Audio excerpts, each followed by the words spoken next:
vraiment moom dafa radical si ay jeu de hasard. Comme oui tu l'avais dit depuis longtemps. loolu mooy sa position. Tak ñu ñëw si insécurité pénurie rupture les pays étrangers désertent le Mali Clédor Mali.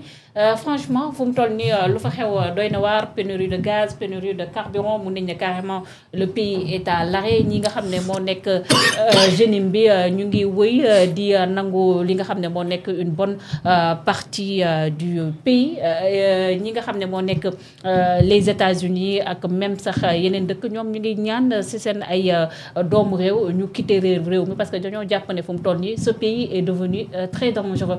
Qu'est-ce qu'on peut retenir ci situation bi foofule ca Mali est-ce qu'on peut dire que Assimi et sa bande dañoo échoué si li nga xam ne moo nekk la gestion du pays? Non, ils sont juste dans une difficulté parce que il faut rappeler que Mali c'est plus d'1 million de kilomètres carrés. Donc du territoire bu neex contrôlé à 100% comme Sénégal te dafa def l'objet de convoitise parce que Trump boobu ngay wax muy woo ay ressortissants il avait manifesté des intérêts pour le Mali ci mujj gi le changer option. Donc Mali nag dafa vulnérable. Non seulement c'est un pays enclavé mais buy def son transport de carburant même fii camion malien yi jóge fii Sénégal sax da ngay gis ni en convoi la ñuy dem un convoi non armé nag dafa yomb ci ay sambabo yi wala ay xale sax mën nañ ko attaquer taal ko wala kar ko waxtumaan nag ay forces armées. Donc loolu c'est une difficulté matérielle.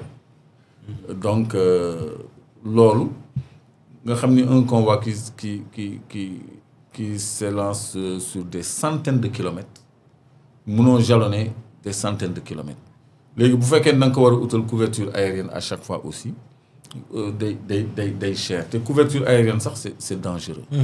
Parce que hélicoptère tamit dañ koy dañ koy wàccee. Parce que ay RPG 7 ngay voilà tu exposes même tes forces te loolu dafa cher donc léegi c'est un casse-tête mais maa ngi rafetlu élan de solidarité pays AES ñi am ba acheminer assez de carburant de façon sécurisée ba mu dugg Bamako ba ñu reprendre approvisionnement bi donc boo nekkee en proie à une guerre interne avec des djihadistes qui sont soutenus de l'étranger et par les étrangers yow nga nekk un pays pas développé je dirais presque pauvre dafay metti nga am un territoire de plus de 1 million de kilomètres 5 fois plus grand que le Sénégal. Mais ils ont l'aide aussi de la Russie.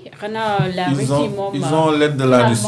S'ils n'avaient pas l'aide de la Russie eux bi Bamako tombé woon na bu yàgg. Ah oui mbir mi dina gën a compliqué nii. kon Bamako tombé na bu yàgg kon kenn waxatul Bamako kenn waxatul Burkina kenn waxatul dëkk yooyu yëpp Russie moo leen téye parce que armée française dañ leen fa jële mais ñoom dañuy wëlbatiku ñoom ak yenn pays frontaliers complices di armée djihadistes yi donc loolu moo indi difficulté bi foofu mais lii situation la boo xam ni man gëm naa ni Mali da ciy génn beaucoup de gens nag pronostiquent la chute de Bamako.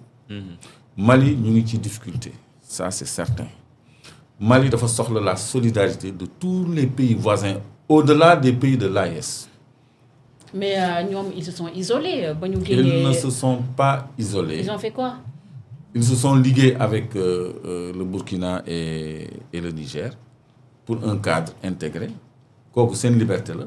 Mais relation yi ñu am ak Sénégal ñu ngi koy am. Mais seen cadre boobu Clédor est-ce que aussi am na benn soubassement benn ndëgër laay boo xam ne mun na soutenir dynamique bi nga xam ne ñoom ci lañ nekk souveraineté certes ils ont l'appui de la Russie mais tu as comme l'impression que dëkk bi dafay gën di wéy di suux ba fa ñi nga xam ne moo nekk l'armée française jógee. Non au contraire.